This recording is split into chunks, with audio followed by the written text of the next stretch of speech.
তোমার কি এটি মনে হয়েছে যে তুমি এই সব কারণে জাতীয় বিশ্ববিদ্যালয়ে ভর্তি হয়েছো নাকি তুমি নিজের আগ্রহে জাতীয় বিশ্ববিদ্যালয়ে ভর্তি হয়েছো? আচ্ছা, আমার প্রথম কারণ ছিল আমি ঢাকা বিশ্ববিদ্যালয় এবং চট্টগ্রাম বিশ্ববিদ্যালয়ে পরীক্ষা দিই। তো দুটোর একটাতেও আমি মেধাক্রমে যতটুকু পর্যন্ত সিট ততটুকু পর্যন্ত যেতে পারিনি। তো যার পরবর্তী সময়ে আমি চিন্তা করি যে আমি আসলে কোথায় অ্যাডমিশন নেব। তো আমি প্রাইভেট বিশ্ববিদ্যালয়ে ইচ্ছে করে যাই। জাতীয় বিশ্ববিদ্যালয়ের শিক্ষার্থীদের মূলত পিছিয়ে পড়ার মূল কারণগুলো কি? দিকে মনে হয় যে পিছিয়ে পড়ার মূল কারণটা আমরা নিজেরাই, কারণ আমাদের মাইন্ডসেটের সমস্যা। এই বিশ্ববিদ্যালয়ে ভর্তি হওয়ার পরে তুমি কি ধরনের প্রবলেম ফেস করো? এটা মূলত হয় আপনি ভর্তি হওয়ার সাথে সাথে ওই সবাই হচ্ছে না আপনাকে একটু উপহাস করতে পছন্দ করবে। আচ্ছা, কারণ অধিকাংশ মানুষের মাইন্ডসেটে একটা ভুল বা ভ্রান্তি থাকে যে আমি উপহাস করলে মানে আমি অনেক বড় হয়ে গেলাম, বা আমি ওকে একটু ছোট করলে বড় হয়ে গেলাম। তো এটা যেহেতু সবাই একবার সুযোগ পেয়ে যায়, যেহেতু আমাদের সোসাইটিতে একটা ট্যাগকে সম্মান ধরা হয়, তো সেই জায়গায় যখন অ্যানিউ ট্যাগটাকে সোসাইটি খারাপভাবে দেখে, তখন ওই সোসাইটির মানুষরা এটাকে অ্যাডভান্টেজ হিসেবে কাজে লাগে, বলে যে এই তো একটা পয়েন্ট পেলাম, এবার ধরে এটা দিয়ে অপমান করি।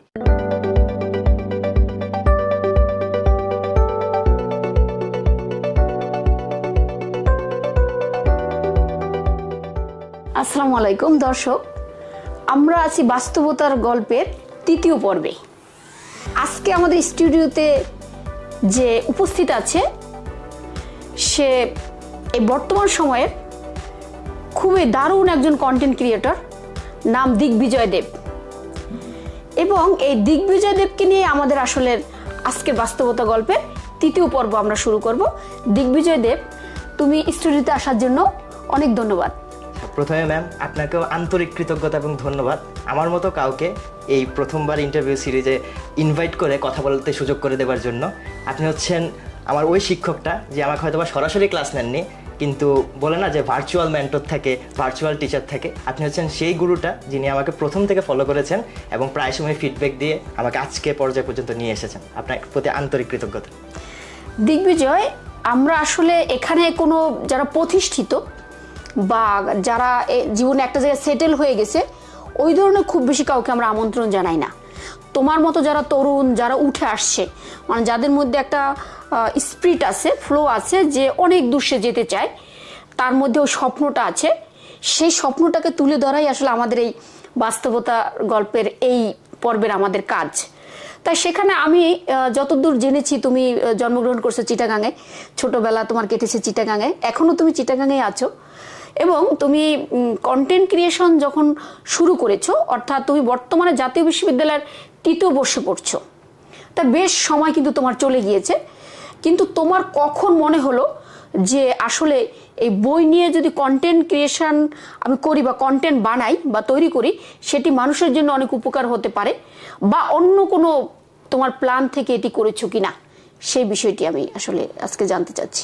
আচ্ছা, আমি যখন জাতীয় বিশ্ববিদ্যালয়ে ক্লাস শুরু করি তখন কোভিডের প্রারম্ভের আগ মুহূর্তটাতে, তখন অক্টোবর মাস চলে 2019 সাল। এরপর 20-এর দিকে করে কোভিড স্টার্ট হয়ে যায়, তো আমার ক্লাস বন্ধ হয়ে যায়। তো তখন আমি ঘরে বসে তো অনেকটা সময় পেয়ে যাই, যেহেতু আমার ক্লাস হয়নি, বন্ধ ছিল, অনলাইনে ক্লাস হতো ম্যাক্সিমাম সময়। তো আমি বই পড়া তখন থেকে শুরু করি।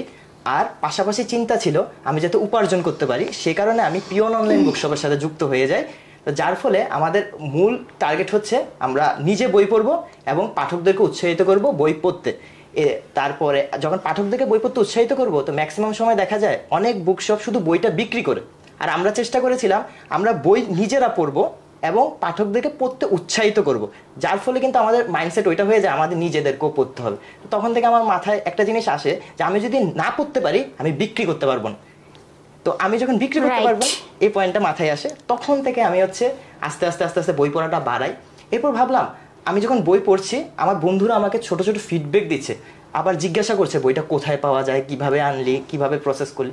তখন আমার মাথায় আসলো যে এই বইটা আমি পড়ে নিজের ভিতর সীমাবদ্ধ না রেখে আমি যদি ছড়িয়ে দেই, তখন আমার অনেক বন্ধু বইটা পড়া না সত্ত্বেও বইটার একটা মূল সামারি বা রিভিউটা জেনে গেল, তখন তার আগ্রহ জন্মালো। তারপর আমি বলে দিলাম কোত্থেকে নিতে হবে। তো আস্তে আস্তে যখন সবার সাড়া পেতে থাকি, তখন আমার মনে হলো এই জিনিসটা কেন আমি শুধু আমার ফ্যামিলির মধ্যে সীমাবদ্ধ রেখে আমি সবার উদ্দেশ্যে ছড়িয়ে দিই। তবে আস্তে আস্তে ফিডব্যাকের কারণে আমি এই কার্যক্রমটা প্রসারিত করি। তো এই থেকে মূলত চিন্তা ভাবনা, তারপরে এইটুকু আসে। তার মানে দর্শক, দিগ্বিজয় যেটি বলতে চাই যে আমরা যদি কাউকে কোনো একটা বিষয়ে ছোট ছোট উৎসাহিত করতে পারি, সেটা কিন্তু অনেক বড় কিছু দিতে পারে সমাজের জন্য। এবং আমরা যেটা দেখেছি যে দিগ্বিজয় বই পড়েছে শুধু নিজের জন্য নয়, যাতে অন্যরা এই বিষয়টি জানতে পারে সেটি একদম সংক্ষেপে, সে কারণে তিনি আসলে বই রিভিউ দিতেন। তারপরে দিগ্বিজয়, জাতীয় বিশ্ববিদ্যালয়ে আমাদের সবারই একটি কমপ্লেন আছে যে জাতীয় বিশ্ববিদ্যালয়ে কেউ পড়তে চায় না। মূলত আসলে আমরা যারা অন্য কোনো পাবলিক ইউনিভার্সিটিতে চান্স না পাই, বা যারা প্রাইভেটে পড়তে পারে না, বা যারা অন্য কোথাও ভালো জায়গায় পড়তে পারে না, তারাই কিন্তু মূলত জাতীয় বিশ্ববিদ্যালয়ে ভর্তি হয়। কিন্তু তোমার কি এটি মনে হয়েছে যে তুমি এইসব কারণে জাতীয় বিশ্ববিদ্যালয়ে ভর্তি হয়েছো, নাকি তুমি নিজের আগ্রহে জাতীয় বিশ্ববিদ্যালয়ে ভর্তি হয়েছো? আচ্ছা, আমার প্রথম কারণ ছিল আমি ঢাকা বিশ্ববিদ্যালয় এবং চট্টগ্রাম বিশ্ববিদ্যালয়ে পরীক্ষা দিই। তো দুটোর একটাতেও আমি মেধাক্রমে যতটুকু পর্যন্ত সিট ততটুকু পর্যন্ত যেতে পারিনি। তো যার পরবর্তী সময়ে আমি চিন্তা করি যে আমি আসলে কোথায় অ্যাডমিশন নেব। তো আমি প্রাইভেট বিশ্ববিদ্যালয়ে ইচ্ছে করে যাইনি। মা বাবা বলেছিল যে তুই প্রাইভেট ইউনিভার্সিটি যা, ঢাকা যা, পড়াশোনা কর, বা অন্যান্য কোথাও যা।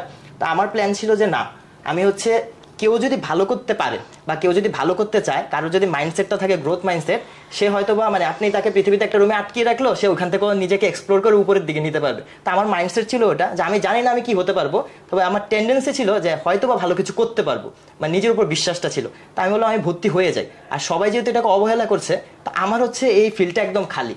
আর ফার্স্ট মুভার্স অ্যাডভান্টেজ বলে একটা ব্যাপার আছে। তা আমি যদি এখানে ভর্তি হই, পড়ালেখার পাশাপাশি আমি চেষ্টা করব আরও নিজেকে এক্সপ্লোর করার এবং নিজের গ্রোথ আনার। তা আমার ওই টেন্ডেন্সি থেকে আমি মূলত চুজ করে ফেলি যে আমি এখানেই পড়বো, এখান থেকে ভালো কিছু হয়ে দেখাবো, যাতে একটা সময় মানুষ বলতে পারে যে না, এবার তো ন্যাশনাল আসছে। রাইট। তার মানে তুমি আসলে একটা চ্যালেঞ্জ নিয়ে এখানে আসছো। এবং আমি মনে করি যে আসলে পৃথিবীতে যারা অনেক বড় জায়গায় গিয়েছে বা যারা বড় পদগুলো দখল করেছে, তাদের সাথে কিন্তু কোনো ইউনিভার্সিটির খুব বেশি সম্পর্ক ছিল না। তা সেই জায়গাটিকে হয়তোবা তুমি ক্লিয়ার করতে চাও বাচ্চাদের কাছে যে আসলে যে কোনো একটা স্পেস বা কোনো একটা প্রতিষ্ঠান কাউকে বড় বা কোনো পরিচয় দিতে পারে না। হয়তোবা তার একটা লোগো থাকে, কিন্তু যদি বড় হতে হয় বা আমাদের ভালো কিছু করতে হয়, সেটা নিজের চেষ্টায় করতে হবে, কোনো অজুহাত রোগ নয়, তাই তো? হ্যাঁ ম্যাম, আমি এর সাথে অ্যাড করতে চাই, রফ দবিলের একটা বই আছে, the art of thinking clearly. ওখানে একটা কথা আছে যে হার্ভার্ড বিশ্ববিদ্যালয় কাউকে স্মার্ট করে না, স্মার্টরাই ভর্তি হয়, দেন ওদেরকে ব্রাশ আপ করা হয়, দেন ওরা আরও থেকে স্মার্টার হয়। তো আমার মনে হতো যে সবাই বলে যে হার্ভার্ড বিশ্ববিদ্যালয় মানুষকে স্মার্ট বানায়, তো আমার মনে হয় অক্সফোর্ড হার্ভার্ড মূলত চুজ করে স্মার্ট ছেলেটাকে, স্মার্ট ছাত্রীটাকে, তো দেন ওদেরকে একটু ব্রাশ আপ করে আরও উপরের পর্যায়ে নেয়। তো আমার মনে হয় পৃথিবীর যে কাউকে, আমি ওই যে প্রথমে যেটা বললাম, আপনি যে একটা বদ্ধরুমে আটকে রেখে দেন, তার যদি গ্রোথ মাইন্ডসেট থাকে, সে যদি চায় নিজের উপর বিশ্বাসটাকে উন্নতি করতে, তাকে ওই বদ্ধরুম বা গর্ত থেকেও সে বের হয়ে আসবে একদিন। আমার এটাই মনে হয় যে প্রতিষ্ঠানের ট্যাগ হয়তো বা কিছু অ্যাডভান্টেজ দেয়, আমরা ওই অ্যাডভান্টেজের দিকে না যাই, কিন্তু যে নিজের প্রতি বিশ্বাসটা আছে, ওই বিশ্বাসটাই তাকে অনেক বড় লেভেল অ্যাডভান্টেজ দেয়। দর্শক, আমরা দিগ্বিজয়ের কথা থেকে যেটি বুঝতে পারলাম যে ইচ্ছা থাকলে উপায় হয়, এই বিষয়টি তিনি বুঝাতে চেয়েছেন। যেমন নেলসন ম্যান্ডেলা 27 বছর জেলে থাকার পরেও তিনি কিন্তু তার যে স্পিরিট সেটি তিনি হারাননি, যে কারণেই কিন্তু পৃথিবীতে তিনি অনেক বড় জায়গায় গিয়েছেন এবং পৃথিবীকে নেতৃত্ব দিয়েছেন এক কথায়। তারপরে দিগ্বিজয়, আমি যেটা আজকে জানতে চাই যে জাতীয় বিশ্ববিদ্যালয়ের শিক্ষার্থীদের মূলত পিছিয়ে পড়ার মূল কারণগুলো কি? যেহেতু তুমি জাতীয় বিশ্ববিদ্যালয়ে পড়ছো, তুমি এই জিনিসটা হয়তো ভালোভাবে অবজার্ভ করতে পেরেছো। আচ্ছা, আমার ম্যাম প্রথমের দিকে মনে হয় যে পিছিয়ে পড়ার মূল কারণটা আমরা নিজেরাই। কারণ আমাদের মাইন্ডসেটের সমস্যা। আমরা যখনই ভর্তি হয়ে জাতীয় বিশ্ববিদ্যালয়ে, আমাদের একটা মাইন্ডসেট থাকে আমাদেরকে তো ও ইগনোর করবে, আমি তো অবহেলিত, তা আমি একটু সিম্পেথি পেতে চাই যে আমাকে সবাই অবহেলা করছে, আমি ওইটা নিয়ে একটু চিৎকার চেঁচামেচি করি, আমাকে তো সবাই অবহেলা করে। কিন্তু আমরা একটা পার্ট ভুলে যাই যে আপনি আপনার হয়তোবা খারাপ পর্যায়ে আছেন, কিন্তু এটা নিয়ে আপনি যতই চিৎকার চেঁচামেচি করেন, আপনি যদি গর্ত থেকে বের না হন, আপনাকে কেউ টেনে বের করবে না। তা আমরা ভর্তি হওয়ার পরে হ্যাঁ, আমরা সুযোগ সুবিধা কম পাই, এটা আমি অস্বীকার করি না, কিন্তু আমার নিজের হাতে কতগুলা পাওয়ার ছিল, আমরা সেই পাওয়ারটাকে ইউজ করি না। তো জাতীয় বিশ্ববিদ্যালয় শিক্ষিতরা পিছিয়ে পড়ার পেছনে অনেকে হয়তো আমাকে এটার জন্য অনেক কিছু বলবেন, বাট আমার পার্সোনালি ব্যক্তিগতভাবে এটাই মনে হয় যে আমরা নিজেরা আগাতে চাচ্ছি না। আমরা নিজেরা চাইলে স্কিল বিল্ড করতে পারি, আমরা স্কিলড হতে পারি, অনলাইনে অনেক কোর্স আছে, অনেকের সাথে যোগাযোগ করতে পারি, নিজ থেকে নেটওয়ার্কিং করে অনেকের সাথে কথা বলতে পারি। যেমন ম্যামের সাথে আমার পরিচয় কিন্তু অনলাইনে, ম্যাম আমার সরাসরি শিক্ষক ছিল না, বাট ম্যাম হচ্ছে আমার ওই গুরুটা যার সাথে আমার অনলাইনে পরিচয়। তো ম্যাম থেকে কিন্তু আমি প্রতিনিয়ত শিখছি, ম্যাম প্রতিনিয়ত ভিডিও দিচ্ছে। তা আমরা যদি বলি যে আমি ঢাকা বিশ্ববিদ্যালয়ে পড়তে পারি নাই, আমি ঢাকা বিশ্ববিদ্যালয়ের ফিলোসফি ডিপার্টমেন্টে পড়তে পারি নাই, আমি সেই কারণে রেবেকা ম্যামের ক্লাস করতে পারি নাই, তাহলে তো এটা তো একটা ডাহা মিথ্যা কথা। কারণ রেবেকা ম্যাম তো প্রতিদিন ভিডিও দিচ্ছে, হ্যাঁ অনেক শিক্ষক ভিডিও দিচ্ছে না, কিন্তু আপনি যারা দিচ্ছে তাদেরকে ইউটিলাইজ করেন, তাইলে তো হয়। তো এরকম অনেক কিছু, অনেক কোর্স ফ্রি, অনেক ফ্রি, আমরা ফ্রিটার দিকে তাকাই না, আমরা চাই যে আমাদেরকে সবকিছু চামচে তুলে এনে দিবে, তারপর আমরা গ্রহণ করব। আমি সুযোগ সুবিধা কম পাই, কিন্তু আমি তো চাইলে নিজে অনেক কিছু করতে পারি। তা আমাদের পিছিয়ে পড়া মূল একটা কারণ, আমাদের মাইন্ডসেটটা ফিক্সড হয়ে গিয়েছে, কোনোভাবে গ্রোথ না, যার ফলে আমরা নিজেকেও ওই গ্রোথের স্টেজে নিতে পারছি না। দর্শক, এখান থেকে আমরা যেটা বুঝতে পারলাম দিগ্বিজয়ের কথা থেকে, যে আসলে আমরা যদি নিজেদের মাইন্ডসেটকে চেঞ্জ করে উন্নতি করতে পারি, বা তার মধ্যে যদি এমন কোনো বিশ্বাস যদি দিতে পারি যে আমি পারবো, তখনই কিন্তু আমরা নিজেকে আসলে একটা জায়গায় তুলে ধরতে পারি বা একেবারেই শিখরে নিয়ে যেতে পারি। দিগ্বিজয়, তুমি যখন জাতীয় বিশ্ববিদ্যালয়ে ভর্তি হয়েছো, তখন তুমি কি আসলে এই বিশ্ববিদ্যালয়ে ভর্তি হওয়ার পরে তুমি কি ধরনের প্রবলেম ফেস করো? আচ্ছা, আমি যদি এটা একদম মোটা দাগে বলি, যে মেইন প্রবলেমটা মূলত হয় আপনি ভর্তি হওয়ার সাথে সাথে ওই সবাই হচ্ছে না আপনাকে একটু উপহাস করতে পছন্দ করবে। আচ্ছা, কারণ অধিকাংশ মানুষের মাইন্ডসেটে একটা ভুল বা ভ্রান্তি থাকে যে আমি উপহাস করলে মানে আমি অনেক বড় হয়ে গেলাম, বা আমি ওকে একটু ছোট করলে বড় হয়ে গেলাম। তো এটা যেহেতু সবাই একবার সুযোগ পেয়ে যায়, যেহেতু আমাদের সোসাইটিতে একটা ট্যাগকে সম্মান ধরা হয়, তো সেই জায়গায় যখন অ্যানিউ ট্যাগটাকে সোসাইটি খারাপভাবে দেখে, তখন ওই সোসাইটির মানুষরা এটাকে অ্যাডভান্টেজ হিসেবে কাজে লাগে, বলে যে এই তো একটা পয়েন্ট পেলাম, এবার ধরে এটা দিয়ে অপমান করি। তো এইটা যখন করে, তো এইটা হচ্ছে শুরুতেই জাতীয় বিশ্ববিদ্যালয়ে ভর্তি হওয়ার সাথে সাথে এই অপমানটা অনেকে সহ্য করতে পারে না। তো আমি এই প্রবলেমটা শুরুতে ফেস করি। 2 নাম্বার, এই অপমানের পার্ট বাদ দিলাম, যদি আমার নিজের ইচ্ছা শক্তি থাকে, সহ্য শক্তি ভালো থাকে, এসব কাটিয়ে ওটা কোনো ব্যাপার না, এটা গেল। দ্বিতীয় ব্যাপার হচ্ছে আমাদের একটা বড় প্রবলেম, আমাদের কারিকুলাম ঠিক না। মানে আমার ব্যক্তিগতভাবে মনে হয়, আমি এই কথা বলার জন্য যোগ্য না, বাট আমার তারপরে মনে হয় আমাদের কারিকুলামে ম্যাম চেঞ্জ আনা দরকার। কারণ বিশ্ব নতুনত্বের দিকে এগিয়ে যাচ্ছে, অনেক কিছুই চেঞ্জ হচ্ছে, কিন্তু কেন জানি আমরা ফিক্সড অবস্থায় পড়ে আছি। অনেক অনেক বছর আগের সংজ্ঞা আমি এখনো শিখছি। ধরেন আমি একটা সোজা এক্সাম্পল দিই, বললাম যে বিপণন বা মার্কেটিং কাকে বলে, তো ঘুরে ফিরে অনেক আগে ফিলিপ কটলার এক সংজ্ঞা আমাকে শেখানো হচ্ছে, কিন্তু আমি যখন ফিল্ডে গেলাম, ধরলাম আমি আজকে ডায়নো কোম্পানির মার্কেটিং এর হেড, তো আমাকে যখন বলা হবে যে তুমি এই দুধের প্যাকেটটা গিয়ে বিক্রি করো, আমি এটা পারবো না, কারণ ফিলিপ কটলারের সংজ্ঞা তো আমি এখানে কাজে লাগাতে পারবো না। তো এই যে কারিকুলামের একটা প্রবলেম, অ্যান্ড একটা নিয়ম অনুযায়ী চলতেই আছে, এটাতে আর চেঞ্জ নেই, যার ফলে চেঞ্জটা না থাকার কারণে আমরা অনেক পিছিয়ে আছি অনেক কিছু জানার ক্ষেত্রে। হ্যাঁ, আমি জানতে পারবো, অনলাইনে এক্সপ্লোর করতে পারবো, বাট আমি যখন একটা প্রতিষ্ঠানের আন্ডারে আছি, যেহেতু আমি শিক্ষা গ্রহণ করতে গিয়েছি, ওই প্রতিষ্ঠানের কিছু দায় থাকে ম্যাম আমাদের, তারা ওইটুকু একটা সার্ভিস দেওয়ার দরকার ছিল। আর 3 নম্বর স্টেপ যদি বলি, বিশ্ববিদ্যালয়ের উপযোগী, এই কথাটা আমার বলা ঠিক না, বাট আমার মনে হচ্ছে বিশ্ববিদ্যালয় উপযোগী শিক্ষকের দরকার ছিল। আমার মনে হয় ওখানে আমাদের সাবজেক্ট ম্যাটার এক্সপার্টের দরকার ছিল। প্রতিটা বিশ্ববিদ্যালয়ে সাবজেক্ট ম্যাটার এক্সপার্ট থাকে, গবেষণা থাকে, শিক্ষকরা গবেষক থাকে। যেমন আমি যদি আমার উদাহরণ দিতে চাই, আমার সামনে যে ম্যাম বসে আছেন উনি নিজেই একজন গবেষক, তিনি কিন্তু পিএইচডি করা। তো আমি এই জিনিসটা অভাব বোধ করি। হ্যাঁ, অনেক জাতীয় বিশ্ববিদ্যালয়, অনেক কলেজে পিএইচডি করা শিক্ষক আছে, সবাই তো সেটা পাচ্ছে না। ইভেন প্রত্যেকটা ডিপার্টমেন্টের নাই, আপনি খুঁজলেও 10টার মধ্যে একটাও পাওয়া যাবে না। তো যার ফলে দেখা যায় যে শিক্ষকটা একবার কলেজে ক্লাস নিচ্ছে, তার পাশাপাশি এসে সে জাতীয় বিশ্ববিদ্যালয়ের ক্লাসগুলো নিচ্ছে, তারও তো একটা প্রবলেম, সে নিজে কখনো গবেষণা করবে, তার উপরেও তো একটা প্রেশার। তখন দেখা যায় আমাদেরকে যে শিক্ষাটা দিতে চাচ্ছে সেটাও বের হয়ে আসছে না। তো যদি এটাকে একটু ভাগ করতো জাতীয় বিশ্ববিদ্যালয়, যে শুধু জাতীয় বিশ্ববিদ্যালয়ে ক্লাস নেওয়ার জন্য ওই লেভেলের সাবজেক্ট ম্যাটার এক্সপার্টকে নিয়োগ দেওয়া হবে শিক্ষক হিসেবে, তার কারণে হয়তো বা আমাদের কারিকুলাম চেঞ্জ হতে পারতো।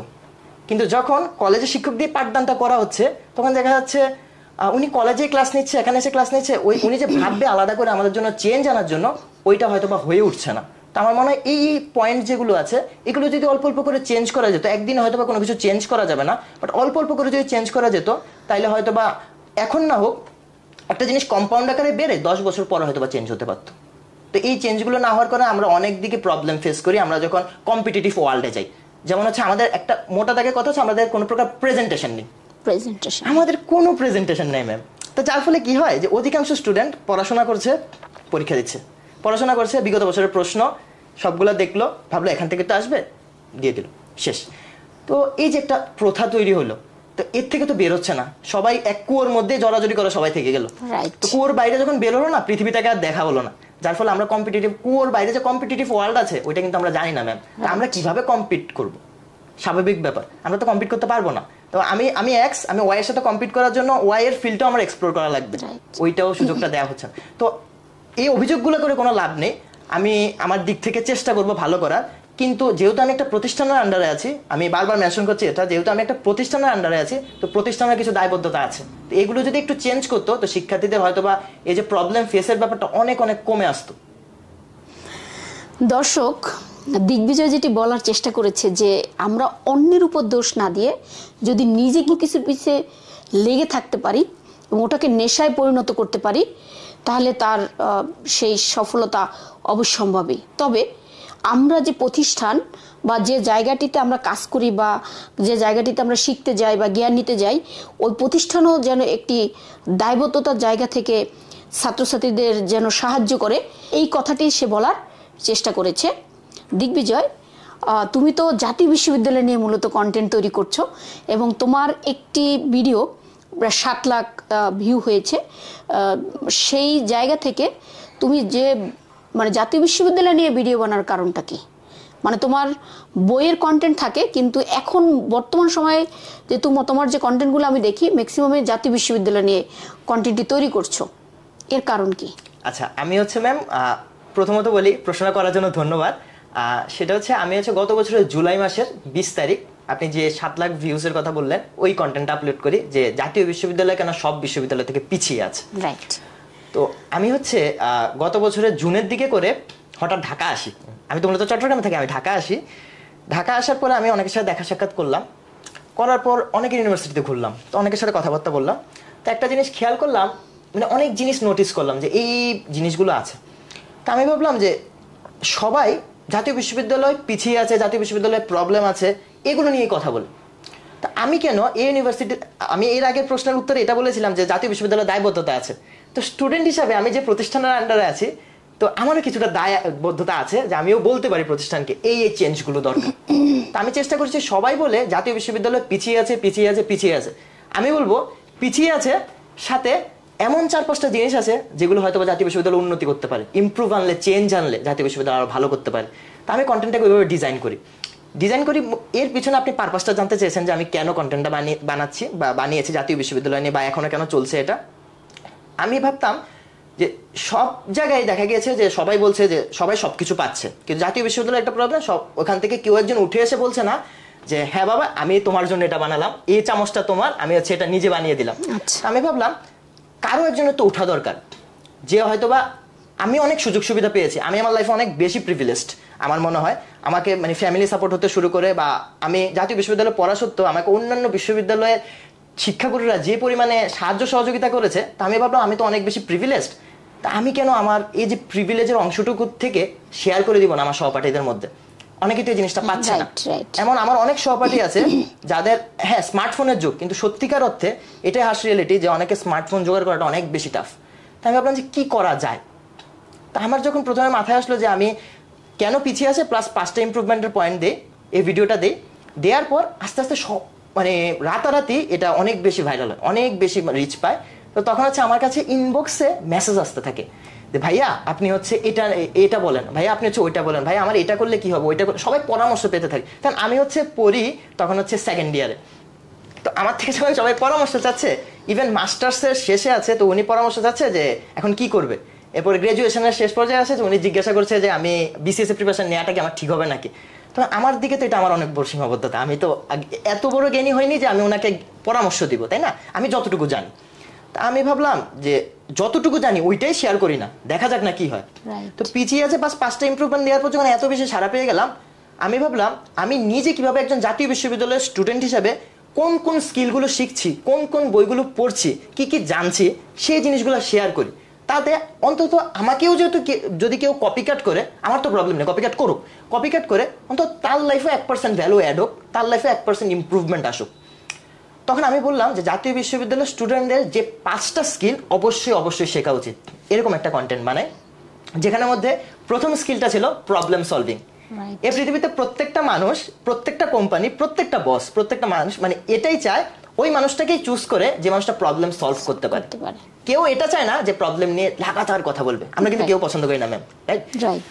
তো আমি ভাবলাম যে প্রথম স্কিলটাই তো প্রবলেম সলভিং। যেহেতু আমি জাতীয় বিশ্ববিদ্যালয়ে ভর্তি হওয়ার পরবর্তী সময় পিওন অনলাইন বুকশপে যুক্ত হয়ে গিয়েছি, পাশাপাশি আমি ইন্টার্নশিপ করার চেষ্টা করেছি একটা কর্পোরেট সিমুলেশন প্রোগ্রামে। এর পাশাপাশি হচ্ছে আমি বিভিন্ন ছোটখাটো গ্রুপে ডিজিটাল মার্কেটিং এ কাজ করতাম। তো আমি ভাবলাম যে ম্যাক্সিমামই দেখলাম আমার যে হেডরা ছিল সবাই আমার প্রবলেম সলভিং এর প্রশংসা করতো। আমি বললাম এই স্কিলটাই তো তাহলে অনেক বেশি ইম্পর্টেন্ট আপাতত, আমি এটা বলি। দেন হচ্ছে জাতীয় বিশ্ববিদ্যালয়ের স্টুডেন্টদের ক্ষেত্রে দেখা গিয়েছে তারা ভালোভাবে কমিউনিকেট করতে পারে না, কমিউনিকেশনের প্রবলেম হয় আমাদের। আমরা কিভাবে প্রথমে আমাদের জেস্টার পোস্টারের প্রবলেম, আমরা কথাবার্তা বলতে প্রবলেম, কাকে কিভাবে সম্বোধন করবো ওটা প্রবলেম। তো এটা সমাধানটা কিভাবে করে আমি নিজে পার্সোনালি কিভাবে সমাধান করেছি। আমিও প্রথম পারতাম না জড়তা কাজ করতে, এটা ম্যাম সবচেয়ে বেশি ভালো জানে, কারণ ম্যাম আমাকে দেখেছে আমি কিভাবে কথা বলতাম, থেমে থাকতাম। আমি নিজে কিভাবে ইমপ্রুভমেন্টটা এনেছি কমিউনিকেশনে, ওই জিনিসটা দ্বিতীয় স্কিলে রাখি। এরপর তৃতীয় স্কিল রাখি নেটওয়ার্কিং, এরপর ফোর্থ স্কিল রাখি কম্পিউটার লিটারেসি, তো এরপর পঞ্চম স্কিলটা রাখি, সেটা হচ্ছে আপনি যে জায়গাটা প্যাশনেট সেটা নিয়ে কাজ করেন, সেটাকে ফাইন্ড আউট করেন, যাতে ওই সেক্টরে আপনাকে কেউ আর কম্পিট করতে না পারে। তো 5টা স্কিলের কথা বলার পর দেখলাম মানুষ প্রথম ভিডিও থেকে আরো বেশি সাড়া দিয়েছে। যদিও প্রথম ভিডিও থেকে ভিউজ ক্রস করেনি বেশি, কিন্তু আমার ইনবক্সে সাড়া ছিল অনেক বেশি প্রথম ভিডিও থেকে। তখন বুঝলাম যে মানুষ আসলে এতদিন এরা আসলে ওয়েট করতেছিল যে এরকম একজন দরকার যার থেকে পাবে, তাহলে আমার ডিসিশনটা ভুল ছিল না। এদের জন্য কন্টেন্ট বানানো আসলে আমার উচিত ছিল, এন্ড আরো আগে শুরু করা উচিত ছিল। আমি শুরু করিনি, এটার জন্য আফসোস নেই, হয়তো আমি রাইট টাইমে শুরু করেছি, তো করলাম। তারপর যখন সবার সাড়া পেলাম তখন মনে হলো যে আসলে এটা দরকার ছিল, এন্ড আমি আমার পারফেক্ট মানুষদের জন্য ভিডিওটা বানাচ্ছি। এখন আস্তে আস্তে সবাই আমাকে ইন্সপায়ার করা শুরু করে, আপনি ইন্সপায়ার করেন, আর অন্যান্য শিক্ষকরা ইন্সপায়ার করে, আমার সহপাঠীরা ইন্সপায়ার করে। আমি বিভিন্ন যখন ক্লাসে যাই তখন ওরা ম্যাম আমার সাথে কথা বলে, স্যার আমার সাথে কথা বলে, বিভিন্ন অনুষ্ঠানে ইনভাইটেশন দেয়। তো তখন একটা জিনিস বুঝলাম যে মানুষজন আসলে চায়, মানে অনেকে হয়তো অনেক বাজে সমালোচনা করবে, আত্মীয় স্বজন বলবে, রিলেটিভরা বাজে কথা বলবে, আপনাকে বলবে যে তুমি তো জাতীয় বিশ্ববিদ্যালয়ে পড়ো, তুমি ভিডিওতে আসছো ভিউজ কামানোর জন্য, টাকা পয়সা পাওয়ার জন্য, এই কথাগুলো বলেছে শুরুতে। তখন আমার মাথায় এই জিনিসটা এসেছে যে ঠিক আছে সবাই সবকিছু বলবে, কিন্তু একটা টাইম যখন আমি তো আর শুধুমাত্র ফেমের জন্য আসি নাই, আমার টার্গেট ছিল আমি যা যা উন্নতি করছি তা তো ওদের মাঝে শেয়ার করব। তো মানুষ অনেক কিছু বলবে, রিলেটিভ অনেক কিছু বলবে, বাট আমার বিশ্বাসটা এটা ছিল যে আমি যে কাজটা করছি আমার অডিয়েন্স আমার উপর বিশ্বাস করে, অ্যান্ড অডিয়েন্সে আমাকে একদিন উপরে তুলবে, আমার আর কিছু লাগবে না। আমি যদি মানুষের লাইফে 1% ভ্যালু অ্যাড করতে পারি, এই ন্যাশনাল ইউনিভার্সিটির স্টুডেন্টরা একটা দিন বড় বড় কর্পোরেট সামাল দিবে, বড় বড় বিজনেস সামাল দিবে। এরাই একদিন বলবে যে হয়তো আমাদের দিগ্বিজয় দেব ভাইয়া ছিল, দিগ্বিজয় দেব দাদা ছিল, যে হচ্ছে নিজে কম জানলেও চেষ্টা করেছিল কিছু একটা শেয়ার করার। তো ওই যাদের জন্য বানাই তারা যেহেতু ভালো কথা বলছে, এবার যাদের জন্য বানাচ্ছি না গুটি কয়েক মানুষ কথা বলছে, তো এগুলোকে ধরেন আমার গায়ে ময়লা পড়লো, আমি তো ঝেড়ে ফেলে দিব, তা আমি তো ময়লা নিয়ে বসে থাকবো না। তো সে জায়গা থেকে যখন ওই বাজে কথাগুলো আসছে সেগুলো কাইন্ড অফ আমার জন্য ময়লাই ছিল, আমি ঝেড়ে ফেলে দিলাম, আমি আমার ভালোটা নিলাম। যার ফলে দেখা যাচ্ছে এখনো পর্যন্ত আমি স্টিল মোটিভেটেড যে ওদের জন্য কন্টেন্ট বানানোর জন্য, যেহেতু ওরা এখনো পর্যন্ত আমাকে মোটিভেট করছে ভাই আপনি কন্টেন্ট বানান। যেদিন আমাকে জাতীয় বিশ্ববিদ্যালয়ের স্টুডেন্টরা বলবে ভাই আপনি কন্টেন্ট বানানো বন্ধ করে দেন, আপনি যা বলেছেন বলে ফেলেছেন, আপনি আপনার বইয়ের ভিডিও বানাতে থাকেন, ওইটাই দরকার, আমাদের জন্য কন্টেন্ট বানিয়েন না, সেদিন হয়তো আমি স্টপ হবো। কিন্তু যতদিন পর্যন্ত আমাকে চিয়ার আপ করে যাচ্ছে যে ভাই দরকার, অ্যান্ড আমার ভ্যালু অ্যাড হচ্ছে, যতদিন পর্যন্ত আমি ড্রাইভিং সিটে আছি, ড্রাইভার হিসেবে আছি, যতদিন পর্যন্ত চালনা করতে পারছি, আমি ততদিন পর্যন্ত কন্টেন্ট দিয়ে যাব। এখন রিলেটিভ বাজে কথা বলুক, আশেপাশের মানুষ বাজে কথা বলুক, কোনো সমস্যা নেই। দর্শক, দিগ্বিজয় যেটি বলতে চায়, পাশে লোকে কিছু বলে এগুলো সবসময় থাকবে, এবং আমাদের এই পৃথিবীতে যারাই কাজ করেছে সবার কিন্তু মারাত্মক সমালোচক ছিল পিছনে, অর্থাৎ সমালোচনার শিকার হয়েছে, উপহাসের শিকার হয়েছে, ঠাট্টার শিকার হয়েছে। তারপরেও কিন্তু সে যখন কাজটি চালিয়ে যেতে পেরেছে তখনই কিন্তু সে সফল হয়েছে, একথাই সে বলার চেষ্টা করেছে। সাথে সাথে দিগ্বিজয় যেটি বলার চেষ্টা করেছে, যদি আপনাকে কেউ খারাপ কিছু দেয় আর আপনি যদি সেটি না নেন তাহলে সেটি তার কাছেই রয়ে যায়। এই কথার সাথে গৌতম বুদ্ধের একটি কথার মিল আছে। গৌতম বুদ্ধ বলেছিলেন, কেউ যদি তোমাকে বাজে কথা বলে, তোমাকে বাজেভাবে উপহাস করে, তুমি যদি সেটি না নাও তাহলে সেটি তারই প্রাপ্য হয়ে যায়। কাজেই আমরা যেন কোনোভাবেই অন্যের উপহাস, সমালোচনা, ঠাট্টা থেকে ডিমোটিভেট না হই, সেটি এখানে বলার চেষ্টা করেছে।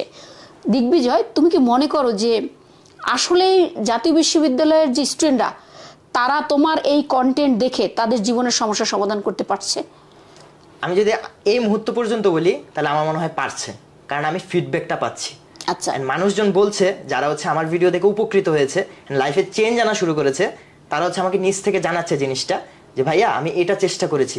যেমন আমি হচ্ছে এখানে আসার আগে কয়েকদিন আগে আমি জাতীয় বিশ্ববিদ্যালয়ের আরেকটা কন্টেন্ট বানাই, সেটা হচ্ছে জাতীয় বিশ্ববিদ্যালয়ের স্টুডেন্টরা নেটওয়ার্কিং কিভাবে করবে। এর জন্য আমি কিছু টিপস শেয়ার করি, যেটা আমি ভার্সিটি লাইফের প্রথম বর্ষ থেকে নিজে শিখেছি, বইপত্র পড়ে, বিভিন্ন ভিডিওস দেখে, আর নিজে অ্যাপ্লাই করেছি। শুধুমাত্র শিখেছি না, অ্যাপ্লাই করেছি। ম্যাম, যেটা সত্যি কথা, আপনার সাথে আমার সম্পর্ক মূলত নেটওয়ার্কিং এর একটা পার্ট। নেটওয়ার্কিং না থাকলে আমার মনে হয় পৃথিবীতে যে এই যে আমরা বলি সামাজিক জীব, একজন আরেকজনের সাথে বিভিন্নভাবে শেকল দ্বারা বদ্ধ, কানেক্টেড, ওইটা হতো না। রাইট। নেটওয়ার্কিং অনেক বড় একটা পাওয়ার। তো আমার মনে হয় আমি যা শিখেছি তা একটু অ্যাপ্লাই করি, তা একটু বলি। তা আমি যখন বললাম তখন দেখলাম ওখানেও রেসপন্স আসছে। আমার একটা বড় পাওয়ার হচ্ছে মানুষ ভিডিও থেকে ফিডব্যাক দেয়, ইনবক্সে কমেন্টে দেয়, ঠিক আছে, কিন্তু মানুষ যখন ইনবক্সে আসছে, একটা মানুষ কিন্তু প্রথম, আমাদের যেহেতু ফেসবুকে অনেক বেশি কন্টেন্ট আসে, সবাই প্রতিনিয়ত কন্টেন্ট ক্রিয়েটর হচ্ছে, যেটা পজিটিভ সাইড, নেগেটিভ সাইড। এখন সবাই যখন সবকিছু দিচ্ছে, এর মাঝেও কেউ একজন কন্টেন্ট দেখে আমাকে মেসেজ দিচ্ছে যে ভাইয়া আপনার এই জিনিসটা আমি অ্যাপ্লাই করা শুরু করেছি, এটা আমার লাইফে চেঞ্জ আনছে। তখন আমার মনে হয় যে হ্যাঁ, এটা আসলে উপকৃত এরা হচ্ছে, অ্যান্ড এরা চেঞ্জ এনে দেখাচ্ছে।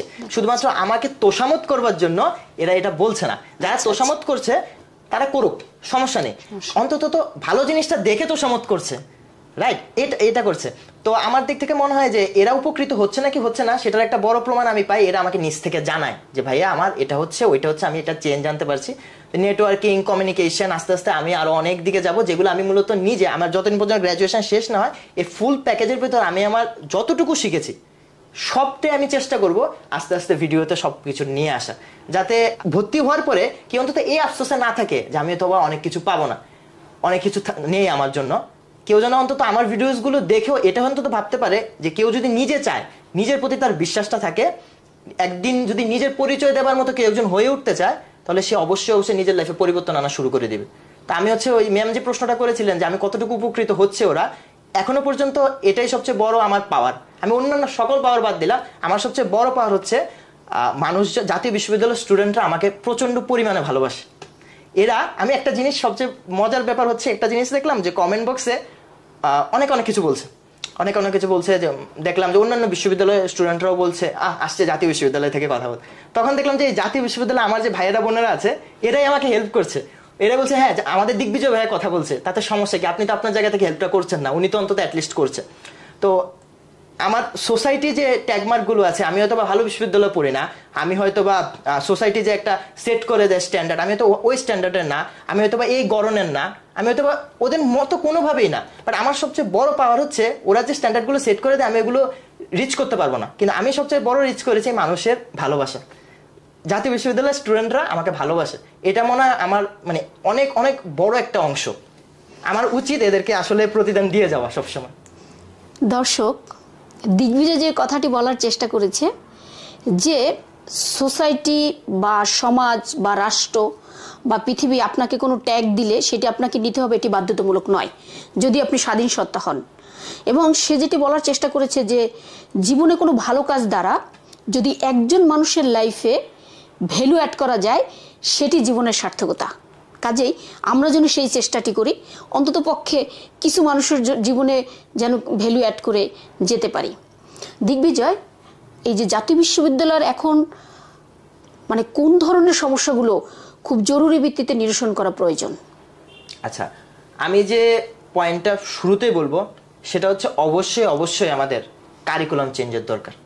কারিকুলাম অবশ্যই চেঞ্জের দরকার। হ্যাঁ, এটা বলতে পারেন যে পুঁথিগত বিদ্যা বা তথাকথিত জ্ঞানগুলো পরিবর্তন করে তুমি তোমার লাইফে কি পরিবর্তন নিয়ে আসতে পারবা, কিন্তু এটা সত্যি কথা, যেহেতু আমি প্রতিষ্ঠানে এসেছি পড়ালেখা করতে, আমি প্রতিষ্ঠানে এসেছি পড়ালেখা করে পরীক্ষা দিয়ে উত্তীর্ণ হতে, তা আমার তো অবশ্যই কারিকুলামে পরিবর্তন আনা উচিত। কারিকুলামটা অবশ্যই জরুরি ভিত্তিতে পরিবর্তন আনা উচিত। 2 নম্বর জিনিস হচ্ছে আমাদেরকে সাবজেক্ট ম্যাটার এক্সপার্ট শিক্ষক দিয়ে পাঠদান করানো। আচ্ছা। এবং আমাদের যে কম্পিটিটিভ ওয়ার্ল্ড আছে, কম্পিটিটিভ ওয়ার্ল্ড কিভাবে এগিয়ে যাচ্ছে সেই জিনিসগুলো মাথায় রেখে ইনক্লুড অনেক বেশি জরুরি, ইনক্লুশন আনা জরুরি। কারণ এগুলো না হলে আমরা অনেক পিছনেই পড়ে থাকবো। মানে বলা যায় যে প্রায় 28 লাখ শিক্ষার্থী, উইকিপিডিয়ার মতে আমরা হচ্ছে 2nd লার্জেস্ট ইউনিভার্সিটি ওয়ার্ল্ডের, এন্ড আমাদের এখানে 28 লাখ শিক্ষার্থী পড়াশোনা করে। আচ্ছা। এই 28 লাখ শিক্ষার্থী আসলে একটা দোলা চলেই সবসময় দুলছে, এই দোলাটা কোনোদিনও বন্ধ হবে না যদি আমাদের অন্তত কারিকুলাম, সাবজেক্ট ম্যাটার এক্সপার্ট এই জিনিসগুলোতে পরিবর্তন না আনা যায়। আমার এই দুইটা সমস্যা নিরসন করলে দেখা যাবে যে শিক্ষার্থীরা ক্লাসমুখী হবে। ও আচ্ছা, আরেকটা বড় একটা কথা হচ্ছে, আমরা জাতীয় বিশ্ববিদ্যালয়ের শিক্ষার্থীরা কিন্তু ক্লাস খুব কম করে, এর মধ্যে আমিও একজন। ক্লাস খুবই কম করে, এর মধ্যে আমিও একজন। তো ক্লাসমুখী কিভাবে করবে? মানে আপনি তখনই বুঝতে পারেন যে আপনার শিক্ষার্থীরা কেন বেশি ক্লাসে আসছে। নিশ্চয়ই আপনি এমন কিছু করছেন তারা মন্ত্রমুগ্ধের মতো ক্লাসে বসে আছে। তো এই জিনিসগুলা আমি একটা ছাত্র হিসাবে হয়তো আপনাকে দেখিয়ে দিব না, আমার এটা উচিত হবে না গুরুকে এভাবে করে বলা, কিন্তু আপনি নিজে আইডেন্টিফাই করে ফাইন্ড আউট করে ইমপ্রুভমেন্টটা আনবেন। প্রত্যেকটা মানুষের তো ইমপ্রুভমেন্ট আনা জরুরি। তো সেই জায়গা থেকে ক্লাসমুখী করার জন্য শিক্ষকেরও কিছু দায়বদ্ধতা আছে। তিনিও যদি নিজের ভিতরে ইমপ্রুভমেন্ট আনেন, চেঞ্জ আনে, তাহলে হয়তো বা শিক্ষক ক্লাসে ধরে, যেমন হচ্ছে আব্দুল্লাহ আবু সাইদ স্যার, তো উনি একটা বক্তৃতাতে বলছিল উনি যখন ঢাকা কলেজে ক্লাস নিচ্ছে তখন দেখা গিয়েছে যে একটা মিছিল যাচ্ছে পিছন দিক দিয়ে। তো দেখা যাচ্ছে মিছিল যাওয়ার সময় থেমে দেখছে যে স্যার ক্লাস নিচ্ছে। তো মানে স্যারের রুমে হচ্ছে জায়গা দিতে পারতো না। তা আমি হচ্ছে ইন্টারমিডিয়েট পড়াশোনা করি চট্টগ্রাম সরকারি কমার্স কলেজ থেকে। চট্টগ্রাম সরকারি কমার্স কলেজে আমাদের যখন অধ্যক্ষ মহোদয় ক্লাস নিতেন তখন দেখতাম যে আমাদের 5টা ক্লাসের মধ্যে 2টা ক্লাস করার পর সবাই ক্লাস থেকে বেরোয় যেত। কিন্তু যখন অধ্যক্ষ মহোদয় ক্লাস নিতেন, এটা ভয়ের জন্য না, ছেলেমেয়েরা, শিক্ষার্থীরা ওনার মন্ত্রমুগ্ধ কথার জন্য বসে থাকতো, শুনতো যে স্যার কি বলে। স্যার যখন আমাদেরকে একটা উপন্যাস ব্যাখ্যা করতো, আমাদের মনে হতো আমার সামনে স্বয়ং দেবতা দাঁড়িয়ে আছে, যে হচ্ছে বুঝাচ্ছে যে স্বর্গের কোন পার্টে কি আছে। হ্যাঁ, আমি বসে আছি যে আমি ওনার সাথে স্বর্গে যাবো, আমার সিস্টেমে। তা আমি চাই যে আমার শিক্ষক এক প্রকার দেবতা, এটাকে কেউ ভুল বললে বলুক, আমার এটাই মনে হয়। মা বাবার পরে কেউ যদি দেবতা বলতে চায়, আমার মনে হয় শিক্ষকই দেবতা, যে হচ্ছে একটা মানুষের ফুল ফিলোসফি চেঞ্জ করে ফেলতে পারে। তাই আমাদের লাইফে ডাক্তারের দরকার আছে, আমাদের জীবন বাঁচিয়ে দিতে পারে, আমাদের লাইফে আরো অনেক কিছু, অনেক পেশার মানুষের দরকার আছে। কিন্তু আমার মনে হয় শিক্ষকতা হচ্ছে এমন একটা পেশা যে আমাদেরকে বাঁচিয়ে রাখে, আমাদের মস্তিষ্ককে বাঁচিয়ে রাখে, আমাদের জীবনটাকে একদম চেঞ্জ করে দেয় আগাটুকরা। তো আমি ওই মানুষটাকেই চাই, যে মানুষটা আমাকে ক্লাসরুমে বসিয়েই রাখবে। আমার নিজের চেষ্টা জরুরি, কিন্তু আমার একটা ইন্টারেস্ট জাগিয়ে তুলবে যে আমি তোমাকে বসিয়ে রাখতে পারি আমার সামনে, কোনো প্রকার পাওয়ার খাটিয়ে না। আমি জাস্ট এমন কথা বলি যে তুমি ভুবন জয়ের বুনিয়াদের জন্য বসে থাকো, যে না, এই দেবতাটা আমাকে পথ দেখাচ্ছে স্বর্গের কোন জায়গায় যাব। দর্শক, দিগ্বিজয় যেটি বলতে চেয়েছে যে শিক্ষকতা এমনই একটি পেশা যার সাথে অন্য কোনো পেশার তুলনা হয় না। অর্থাৎ শিক্ষকরা মূলত দেবতা তুল্য এবং তাদের ওই ধরনের গুণ নিয়েই সোসাইটিতে স্টে করা উচিত বলে সে মনে করে। এবং শুধু তাই নয়, সে মনে করে যে যদি দেবতা তুল্য শিক্ষক থাকে তাহলে সে দানব নয়, দেবতাই তৈরি করে। কাজে আমরা যদি সমাজে অতিরিক্ত ভালো মানুষ তৈরি করতে চাই, শিষ্টাচার সম্পন্ন মানুষ চাই, তাহলে কিন্তু অবশ্যই শিক্ষকদের সেখানে একটি গুরুত্বপূর্ণ ভূমিকা আছে বলে দিগ্বিজয় মনে করে। দিগ্বিজয়, তুমি মূলত যে কন্টেন্টগুলো বানাও, সেই কন্টেন্ট বানাতে গিয়ে যে তুমি এমন কি ধরনের সমস্যা ফেস করেছো যে কন্টেন্ট বানালে আমার হয়তো পড়াশোনা হয় না বা আমার অন্য কোনো কাজে অসুবিধা হয়, এ ধরনের কোনো সমস্যা ফেস করেছো কিনা, বা পরবর্তীতেও তুমি এইখানে স্টে করতে চাও কিনা? আচ্ছা, এবং তোমার প্যাশনটা কি আসলে? আচ্ছা, খুব চমৎকার একটা প্রশ্ন করেছেন ম্যাম। এটা সময় উপযোগী প্রশ্ন আমার জন্য বলা যায়। আমি কোনো প্রবলেম ফেস করেছি কিনা ওটা বলতে গেলে আমি কোনো প্রবলেম ফেস করিনি বলবো। কারণ আমি যে প্রবলেমগুলো ফেস করেছি সেগুলো হচ্ছে ভালোবাসা বেশি ছিল। তো যার ফলে আমি প্রবলেম যেগুলো আছে সেগুলোকে দেখালে এটা আমার জন্য লজ্জাজনক। কারণ আমি এত বেশি প্রিভিলেজ, এত বেশি সৌভাগ্যবান যে আমি এগুলো দেখালেও সমস্যা। কিন্তু ম্যাম যেহেতু প্রশ্ন করেছে তো একটু বলি। ভালোবাসার পরিমাণ বেশি, কিন্তু যে গুটি কয়েক প্রবলেম ফেস করেছি সেটা হলো, সবাই ভাবে কন্টেন্ট ক্রিয়েশন মানে অনেক টাকা আর টাকা, মানুষ কন্টেন্ট বানায় মানে টাকা পায়। তো যার ফলে দেখা যায় একটা নেগেটিভ ইমপ্রেশন ক্রিয়েট হয়েছে। তো আমাকে হচ্ছে শুরুর থেকে এখনো পর্যন্ত কথা শুনি আত্মীয়, মানে রিলেটিভ পার্ট যেটা আছে, পাশাপাশি হচ্ছে রিলেটিভের বাইরে যারা আছে, যারা হয়তো আমাকে চিনে না, হুট করে জেনেছে যে জাতীয় বিশ্ববিদ্যালয়ের ছেলে কন্টেন্ট বানায়, তারা হচ্ছে অনেক কিছু বলে। তো প্রায় সময় আমার লাইফে মনে আমি যতটুকু ইন্টারভিউ ফেস করিনি, আমার মা বাবার তার চেয়ে বেশি ইন্টারভিউ ফেস করতে হয়েছে। আমার মার হয়তো বা এক সপ্তাহে 2 থেকে 3 বার শুনতে হয় এখান থেকে ওখান থেকে ফোন করে, মাকে বিভিন্ন জন বলে, আত্মীয় স্বজনরা বলে তোমার ছেলে তো এগুলো বানায়। তো এক পর্যায়ে গিয়ে জিজ্ঞেস করে কত টাকা ইনকাম করে, আচ্ছা এটা জিজ্ঞেস করে, তারপরে টাকার সাথে রিলেটেড করে দেয়। রিলেটেড করে দেয়, এটুকু আমি মেনে নিলাম। আচ্ছা, পজিটিভ পার্ট, টাকা পয়সা খুবই ভালো জিনিস, কেউ ইনকাম করলে হয়তো উনি ভালো লাগে দেখে জিজ্ঞাসা করে, আমি নেগেটিভ সাইডটাতে না যাই। কিন্তু এরপরে প্রশ্ন করে, ও তো একটা ফিউচার আছে, ও এগুলা বানিয়ে যে সময়টা নষ্ট করছে, তো লাভ কি?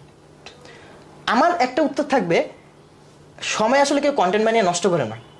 যখন সে কন্টেন্ট বানায় না, শুধু বসে থাকে, তখনই সময়টা নষ্ট হয়। যখন সে ভালো কিছু করে না, তখনই সময়টা নষ্ট হয়। কোনো কিছু করার কারণে সময়টা নষ্ট হয়ে যায় না। আমার এই জিনিসটা মনে হয়, সময়টা বরং কাজে লাগে।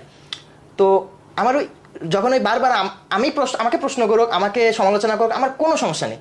আমি এগুলো, আমার কাছে ভালোবাসা অনেক বেশি।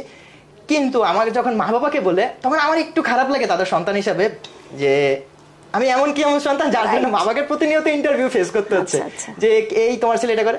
আমি হয়তো অনেক বেশি সৌভাগ্যবান, কারণ আমার মা বাবা আমাকে এত এত বেশি পরিমাণে সাপোর্ট করেছে, যার ফলে আমার জন্য এই যে সমালোচনাগুলো তারা আমার গায়ে এসে বিধার আগে ম্যাম ওরা আগে থেকে সাইড করে দিয়েছে। মাঝে মাঝে আমাকে বলে, তো মাঝে মাঝে বলে আর ওইটা খারাপ লাগে, তার মানে এর চেয়েও বেশি কথা ওরা শোনে। তো মা বাবাকে আমি এই ভিডিওর মাধ্যমে ধন্যবাদ দিতে চাই, যে তোমরা না থাকলে হয়তো বা আমি এতটুকু আসতে পারতাম না। এন্ড প্রতিনিয়ত আশেপাশে সমালোচনা সহ্য করেও তোমরা আমাকে সহ্য করছো, এন্ড আমাকে প্রতিনিয়ত সাপোর্ট দিচ্ছ, যে বাবা তুই যেটা করছিস কর। হ্যাঁ, আমি স্টিল তোমাদের জন্য অনেক কিছু করতে পারছি না, বাট তোমরা বিশ্বাস রাখছো যে এ করতে না পারো, বাট এ কিছু না কিছু হয়তো একদিন করতে পারবে। তো এই বিশ্বাসটা আমি তোমাদের থেকে হয়তো এই একটা জিনিসে চাইবো, যে আমি আমার প্রতি বিশ্বাস করি, তোমরা আমার প্রতি বিশ্বাস রাখো। অ্যান্ড তোমরা যে প্রতিনিয়ত সাপোর্টটা দিচ্ছ, আমি জানি না, আমি হয়তো বা এর মা বাবার ঋণ পরিশোধ করা যাবে না, কিন্তু আমার মনে হয় যে আমি ভালো কিছু করার চেষ্টা করবো যদি তোমরা আমাকে প্রতিনিয়ত সাপোর্ট আর আশীর্বাদ করতে থাকো। তোমাদের আশীর্বাদের ফলে হয়তো বা এই দিগ্বিজয়দের অনেক বড় কিছু না হলো চেষ্টা করবে মানুষের জীবনে অন্তত 1% ভ্যালু হলো অ্যাড করার, মানুষের জীবনে 1% হলো পরিবর্তন করার। যেহেতু আমি একজন সৌভাগ্যবান, আমি চেষ্টা করব যে মানুষটা এখনো পর্যন্ত ওই সৌভাগ্যের ছায়াটা পায়নি বা ছোঁয়াটা পায়নি, সে যেন অন্তত পায়। তোমরা আমাকে প্রতিনিয়ত আশীর্বাদ করো। দর্শক, দিগ্বিজয় যে কথাটি বলতে চেয়েছে, যে কোনো সন্তান যখন ভালো কাজগুলোর সাথে লেগে থাকে, যদি সেখান থেকে সে কোনো বেনিফিট নাও পায়, অর্থাৎ অর্থনৈতিক কোনো সমৃদ্ধি হঠাৎ করে নাও আসে, তারপরও সে কিন্তু পৃথিবীর জন্য একটি পজিটিভ পরিবর্তন আনতে পারে। এবং মা বাবা যেন তাদেরকে কাছ থেকে এই সাপোর্টটি দেয়, এবং তার জন্য যেটি হবে সেটি হলো আমরা পৃথিবীতে ভালো মানুষের সংখ্যা বেশি পাবো। হয়তোবা অতিরিক্ত ধনী মানুষের সংখ্যা কম পেতে পারি, কিন্তু ভালো মানুষের সংখ্যা আমরা বেশি পাবো বলে সে মনে করে। দিগ্বিজয়, তুমি অনেক বইয়ের কন্টেন্ট দিয়েছো এ পর্যন্ত, যে অনেকগুলো বই রিভিউ দিয়েছো। তোমার এই সকল বই, অনেক দিন যাবত আমি দেখেছি তোমার রিভিউ, এই সকল বইয়ের মধ্যে কোন বইটিকে তুমি মানে বলতে পারো যে এই বইটি তোমার লাইফের অনেক বেশি চেঞ্জ এনেছে? আচ্ছা, আমার মনে হয় যে ইন্টারভিউ সিরিজের সবচেয়ে কঠিন প্রশ্নটা ম্যাম এই পর্যায়ে করে ফেললো আমাকে। তো আমাকে যখন কেউ প্রশ্ন করে যে দিগ্বিজয় এখন কোন বইটা পড়ছো, আমি হচ্ছে থতমত খেয়ে যাই যে আমি হচ্ছে কি বলবো। আমার সবকিছু হচ্ছে নোটে লেখা থাকে, যে আমি কি করি সবকিছু লেখা থাকে। এই যে ইন্টারভিউ দেবো এর আগেও নোটে লিখে রেখেছি যে এই প্রশ্ন করতে পারে, এই প্রশ্ন আনসার দিব। তো কিছু প্রশ্ন কমন থাকে, কিছু প্রশ্ন কমন থাকে না, কিন্তু একটা প্রশ্ন কমন থাকে, তারপর আমি আনসার দিতে পারি না। সেটা হচ্ছে দিগ্বিজয়, কোন বইটা তোমার লাইফে সেরা বই, কোন বইটা পড়ে তোমার মনে হয়েছে যে তোমার এই বইটা তোমার লাইফ চেঞ্জ করে দিয়েছে। তা আমি যদি জাস্ট একটা বইয়ের নাম বলি, তাহলে আমি মানে এই বইটা বলবো, সেটা হচ্ছে দ্য আলমানাক অফ নাভাল রাভিকান্ত। এই একটা বই পড়লে মানুষের জীবনে হ্যাপিনেস, মানি, লাইফের ফিলোসফি, ওভারঅল যে পুরো লাইফটা, সেটা আমার মনে হয় যে আজকের দিন থেকে বেটার হবে। আজকে আমরা যে জীবনযাপনটা করছি ম্যাম, সেটা 1% হলেও ইমপ্রুভ হবে। দ্য আলমানাক অফ নাভাল রাভিকান্ত, এই বইটার লেখক, এই বইটার পিডিএফটা সকল অডিয়েন্সের জন্য। এই বইটি, এই যে দ্য আলমানাক অফ নাভাল রাভিকান্ত, ম্যামের কাছেও আছে, তো ম্যামও নিশ্চয় পড়েছে বইটা। তো এই একটা বইয়ের ওর রাইটার হচ্ছে নিজে পিডিএফটা উন্মুক্ত করে দিয়েছে, বলছে সবাই ডাউনলোড করে পড়ো বইটা, যাতে অন্তত সবাই উপকৃত হতে পারে। তো এই বইটা কেউ ডাউনলোড করেও পড়তে পারেন, যেহেতু পিডিএফ রাইট দিয়ে দিয়েছে, এরপর কিনেও পড়তে পারেন, সব জায়গায় একদম ফ্রি। এই একটা বই পড়ার পর আপনার মনে হবে যে আজকের দিন থেকে আপনি বেটার পর্যায়ে আছেন। তো আমার মনে হয় যে দ্য আলমানাক অফ নাভাল রাভিকান্তের কথা আমি বলতে পারি। আর আমার মনে হয় আমি যেহেতু একজন বাংলাদেশি, আমার সাথে আমার একজন বাংলাদেশের জন্মলগ্ন থেকেই একটা চেতনা আমাদের সাথে জড়িত, সেটা হচ্ছে মুক্তিযুদ্ধের চেতনা। তা আমার মনে হয় যে কেউ সবকিছু পড়বে ঠিক আছে, কিন্তু একজন বাঙালি হিসেবে, বাংলাদেশি হিসাবে মূলত আমার অবশ্যই মুক্তিযুদ্ধের ভালো বইগুলো পড়ে রাখা উচিত। একজন বাঙালি জাতি হিসাবেও যদি বলি, বাংলাদেশি হিসাবেও যদি বলি, মুক্তিযুদ্ধের বইগুলোর মধ্যে যদি জাস্ট একটা বইয়ের নামও কেউ বলতে বলে, তাহলে আমি বলবো যে আনিসুল হক স্যারের লেখা মা বইটি পড়ে দেখতে পারেন। এই একটা বই পড়ার পর আমাদের আরেকটি বই আছে জাহানারা ইমামের ৭১-এর দিনগুলি। ওইটা পড়লে বোঝা যাবে এই যে মা বা যা জননী বা এই যে দেশ মাতৃকা বা এই যে মানুষগুলা যে একটা কত চ্যালেঞ্জ ইম্পর্টেন্ট একটা মানুষের জন্য। হ্যাঁ, তো ওই বইগুলো পড়লো আপনার চিন্তা চেতনা অনেক বড় পরিবর্তন আসবে। তখন এই যে আমাদের দেশ নিয়ে অনেক বেশি অভিযোগ, এই অভিযোগটা অনেকটা কমে আসবে, অনেক কমে আসবে। তখন মনে হবে যে আমি কিভাবে কন্ট্রিবিউট করতে পারি, আমি কিভাবে দেশকে দিতে পারি, দেশ তো আমাকে দিয়েছে। আমরা যেমন ভাবি যে মা বাবা তো আমাদেরকে জন্ম দিয়েছে, এবার আমাদের আরো কিছু করতে হবে, তো আমরা দেশের জন্য কেন ভাবি না? আমরা সবসময় দেশ থেকে চাই চাই চাই, কিন্তু আমরা দেশকে কেন দিতে চাই না? রাইট। তো হচ্ছে ম্যাম এইগুলোই। আমি হয়তো একটা বই বলতে বলছিলাম, তিনটা বই বলে দিলাম। দিগ্বিজয় যে বিষয়টি বলতে চায় সেটি হলো যে আমরা অনেক বই পড়ি, সবকিছু আসলে আমাদের ঠিক মনে রাখা সম্ভব নয়, কিন্তু প্রত্যেকটি বই লাইফের কোনো না কোনো জায়গায় চেঞ্জ নিয়ে আসে। কাজেই আমরা যত বেশি বই পড়তে পারবো আমাদের লাইফ তত বেশি সমৃদ্ধ হবে। আর আমাদের দিগ্বিজয়ের কাছে আমরা আবার চলে যাচ্ছি। দিগ্বিজয়, তুমি তরুণদের জন্য, আসলে তরুণদের উদ্দেশ্যে, যারা নতুন কন্টেন্ট ক্রিয়েটর হতে চায় বা যারা হতে চায় না বা জীবনে অনেক বেশি সফল হতে চায়, তাদের জন্য তোমার অ্যাডভাইসটা কি থাকবে? অর্থাৎ তাদের কি ধরনের এখন থেকে কাজ করা উচিত বলে তুমি মনে করো? আচ্ছা, আমি হচ্ছে প্রথমে একটা লাইন বলি, যে লাইনটা আমি ম্যাক্সিমাম জায়গায় বলেছি, বেশিরভাগ সময় বলা, আমি আমার নিজের ছোট ভাইকে পরামর্শটা সবসময় দিই। সেটা হচ্ছে, বড় হয়ে ওই মানুষটি হওয়ার চেষ্টা করো যে মানুষটিকে ছোটবেলায় তোমার নিজের দরকার ছিল। এই চিন্তা ভাবনাটা যেদিন থেকে নিজের ভেতর আস্তে আস্তে গড়তে শুরু করবে, সেদিন থেকে হয়তো বা মানে অনেক কিছু ভিন্ন চোখে দেখবে। কারণ ছোটবেলায় আমাদের কি মানুষটা দরকার ছিল, কোন মানুষটাকে আমরা বড় হতে হতে দরকার ছিল বেশি, সে মানুষটা যখন আমি নিজে হয়ে যাব, বাদ বাকি সব কিছুর প্রবলেম সলভ হয়ে যাবে। সব কিছুর প্রবলেম আমি হয়তো বা বলতে পারি আমি একজন ভালো টিচার পাইনি, আমি একজন বলতে পারি আমি একজন ভালো মেন্টর পাইনি, আমি একজন নিজে ভালো টিচার হবো। আমি একজন ভালো মেন্টর পাইনি, আমি নিজে ভালো মেন্টর হবো। আমি কেন হব না?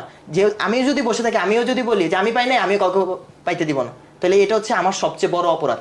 পৃথিবীতে হয়তো বা খুন করা সবচেয়ে বড় অপরাধ, কিন্তু আমার মনে হয় নিজের ভিতর যে পটেনশিয়ালটা আছে, নিজের ভিতর যে যোগ্যতাটা আছে, সেটাকে কাজে লাগিয়ে অন্যের লাইফ চেঞ্জ করে দেওয়ার যে সুযোগটা আমরা উপরওয়ালা প্রদত্ত, সেটা যদি আমরা ইউজ করতে না পারি, সেটাই সবচেয়ে বড় ক্রাইম। তো বড় হয়ে ওই মানুষটা আসলে আমাদের হওয়া উচিত যে মানুষটাকে আমাদের ছোটবেলায় দরকার ছিল। তাহলে এটা হচ্ছে প্রথম পরামর্শ। আর ম্যাম বলেছিলেন কিভাবে লাইভ করবে এই বিষয়ে কিছু বলতে। তো লাইভ করবে, আমি নিজেই লাইভ করার মধ্যে আছি, তো এই পরামর্শ দেওয়াটা আমার পক্ষে অনেক বেশি কঠিন। এই উত্তরটা ম্যাম বেশি ভালো দিতে পারতাম, কারণ ম্যাম থেকে আমরা প্রতিনিয়ত শুনি যে কিভাবে লাইভ করব। তো আমার মনে হয় যে জীবনে সফল হওয়ার চাইতেও, ধনী হওয়ার চাইতেও আমার জীবনে সবচেয়ে বেশি ইম্পর্টেন্ট সেটা হচ্ছে ভালো মানুষ হওয়া। কারণ একটা ভালো মানুষ যেমন নিজের মা বাবার ফেসকে অনেক বেশি উজ্জ্বল করে, দিন শেষে নিজের দেশের ফেসকে অনেক বেশি উজ্জ্বল করে। দিগ্বিজয় এখান থেকে যে মেসেজটি দেওয়ার চেষ্টা করেছে সেটি হলো যে পৃথিবীর সব কিছুর আগে একজন ভালো মানুষ দরকার। একজন ভালো মানুষ টোটাল জগৎকে চেঞ্জ করতে পারে, মানে তার যে কোনো কাজ দ্বারাই মানুষ উপকৃত হয়। সুতরাং আমরা একজন ভালো মানুষ হওয়ার চেষ্টা করি। আমরা একদম অনুষ্ঠানের শেষ পর্যায়ে চলে আসছি দর্শক, আমরা এখন আবার চলে যাচ্ছি দিগ্বিজয়ের কাছে। দিগ্বিজয়, তুমি এক লাইনে যদি নিজেকে দর্শকদের কাছে তুলে ধরতে চাও, সেই লাইনটি কি হওয়া উচিত? আমি হচ্ছে এক লাইনে যদি নিজের কিছু বলতে চাই, সেটা হচ্ছে আমি দিগ্বিজয় দেব, এন্ড আমি প্রতিনিয়ত চেষ্টা করছি মানুষের জীবনে 1% হলেও ভ্যালু অ্যাড করতে। থ্যাংক ইউ দিগ্বিজয় দেব, এবং তুমি আমাদের সাথে থাকার জন্য তোমাকে অনেক ধন্যবাদ জানাচ্ছি। আমরা আশা করি পরবর্তীতে তোমরা আবার যখন তুমি সফলতার সর্বোচ্চ পর্যায়ে পৌঁছাবে, তখন আমরা আবার তোমাকে হয়তো নিয়ে আসতে পারবো আমাদের এখানে। আশা করি তুমি ভালো থাকবে। Thank you so much. আপনাকেও ম্যাম আন্তরিক ধন্যবাদ। আমি সকালবেলা মাত্র চট্টগ্রাম থেকে জার্নি করে আসলাম, কিন্তু আমার এখানে আসার পর আমার সকল টায়ার্ডনেস কেটে গিয়েছে। কারণ ক্যামেরার পেছনে যিনি অবস্থান করছেন এবং আমার সাথে যিনি আছেন রেবেকা ম্যাম, তো ওনাদের যখন হাস্যোজ্জ্বল ফেসটা দেখি, সারাদিনে এত পরিমাণ ঝামেলা, ঝঞ্ঝাট, প্যারা সব কিছু মিলায়ে, তখন আমার এই আজকের সকালের টায়ার্ডনেসটা পজিটিভ এনার্জিতে ট্রান্সফার হয়ে গিয়েছে। তো ম্যাম, আপনারা যে এই যে প্রতিনিয়ত মানুষ গড়ার চেষ্টা করছেন, প্রতিনিয়ত এই যে টায়ার্ডনেসকে পজিটিভ এনার্জিতে রূপান্তর করার চেষ্টা করছেন, সেই জিনিসটা চলমান থাকুক। আমি হয়তো বা অনেক উপরে যেতে পারি, অনেক উপরে নাও যেতে পারি, কিন্তু আমার ম্যাম প্রতিদিন এটাই মাথায় থাকবে যে আপনারা এত কিছু করার পরও দিন শেষে এই যে আজকে ইন্টারভিউ নিতে বসলেন, এত কিছু ঝামেলা ঝঞ্ঝাট পেরিয়ে, আমি চেষ্টা করবো ম্যাম এটার একটু হলে 1% প্রতিদান দেওয়ার। ম্যাম, আমার হচ্ছে একটা কোয়েশ্চেন আপনাকে, যে আপনি এই যে সবকিছু সামলানোর পরও দিন শেষে এই যে আজকে ইন্টারভিউ নিতে বসলেন, এই যে একটা পজিটিভ এনার্জি ট্রান্সফার করতে চান, এটার পেছনের রহস্যটা কি? মানে যদি ছোট করে হলেও বলেন। আসলে সব কাজের পেছনের রহস্য হলো নিজেকে সুখী ভাবা। অর্থাৎ আমরা যদি কেউ নিজেকে সুখী ভাবতে পারি, তাহলে তুমি 24 ঘন্টা 18 ঘন্টা কাজ করতে পারবে। কিন্তু ওই জায়গাটিতে যদি কেউ কোনোভাবে মস্তিষ্ককে মেসেজ দেয় যে সে সুখী নয়, তাহলে কিন্তু তার দ্বারা আর এই কাজগুলো করা সম্ভব নয়।